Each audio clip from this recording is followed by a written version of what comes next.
Okay. Hello. I want to say, first of all, thank you to the board members of the Deep Pockets Tech Corporation. Thank you for having us. I'm here representing LUPL, the Large Urban Public Library, which is an innovative public library. We're here to offer you the opportunity to, in a very public way, as in with your name on the side of it, fund the Digital Drive, which is our mobile technology lab that will address the problem of the information deserts that exist in our large urban area and a lack of digital literacy skills that is measurable among the youth of our large urban area. And we're going to accomplish this big idea by introducing kids in kindergarten through 12th grade to a rich media environment, a mobile rich media environment that will provide structure and encourage creativity based on and informed by the 4 principles of the AASL standards for the 21st century learner. And the way we're going to do this is we're going to take money from you. And we're going to put a fleet of 4 vehicles on the road that will be equipped with laptops and tablets, your products, and Wi-Fi with a variety of interactive media experiences. And we're going to create partnerships for our stops at under-equipped schools, under-equipped branch libraries, after-school programs, and community organizations. So that's what we'll be stopping and putting on these stops. It's going to be staffed by library interns, which will give these people in library school an important first step and experience in library programs. And we're also going to pull in local teachers, librarians, and youth advocates on a volunteer basis so that they can build on their own digital literacy skills and learn by interacting with the framework we've set up of the 21st century learning framework and applying that with the technology to the kids so they can essentially teaching the teachers. And the next step is to be an innovative incubator. So we're going to plant the seeds of permanent community technology centers based on the feedback of what's successful in what places. And with those, the teachers that we've taught to continue the work in those areas. Thank you.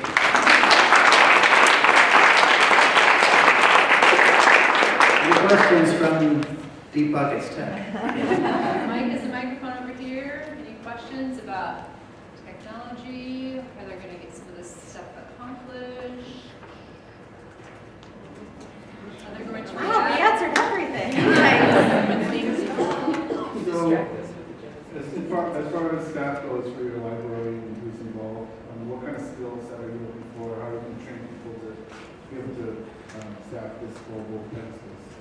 Well, that is part of what we as the library system are going to bring to the project is we have the staff with the experience in the 21st century learning skills, the tech skills, and we're going to teach and also the interns. We're going to bring in new people from library school who hopefully will have these skills. We'll be teaching them. And what are the skills? good question. They are to inquire, think critically, and gain knowledge, 1. 2, draw conclusions, inform decisions, apply knowledge to new situations, and create new knowledge. 2, create media projects. Share knowledge and participate ethically and productively in our democratic society so that they can create their projects, comment on other projects, upload them to a common area. And pursue personal and aesthetic growth. That's kind of the catch-all. We get to play and have fun. Curriculum is going to be developed in conjunction with the librarians and the actual communities that we hope these labs will be stationed at. So we plan to tailor it to whatever is in need of particular communities, where it be more advanced communities where they do have access to a computer. We can do more advanced digital 3D development or just teaching programs to kids that have never seen a computer before. Right, if we stop at a high school, we would address more research strategies, using databases, building the skills they need for entry to college.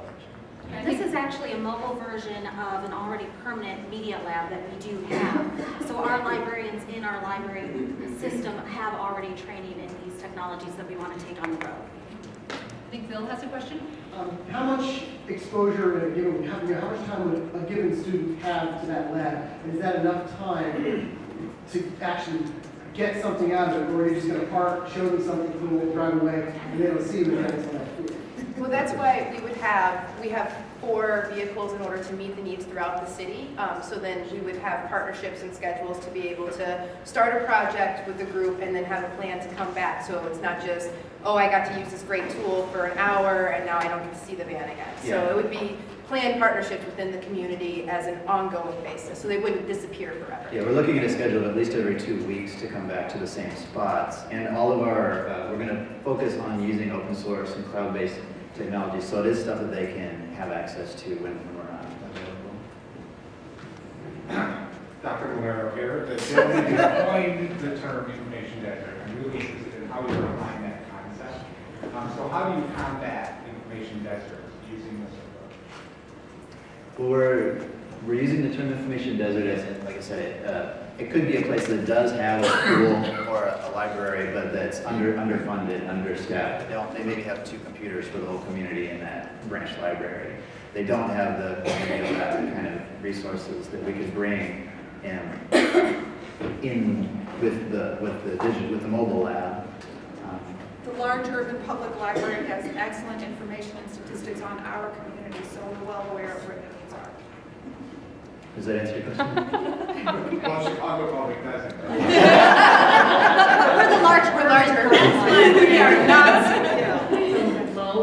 2 more questions. So every year in the country, bookmobiles are going out of service because they're very expensive to maintain and keep up. How are you going to have 4 of these vehicles, and if they're large enough, the drivers will have to have special licenses, so have to go through training for that. Consider that in your cost and your ongoing system. We didn't even tell you how much we were asking.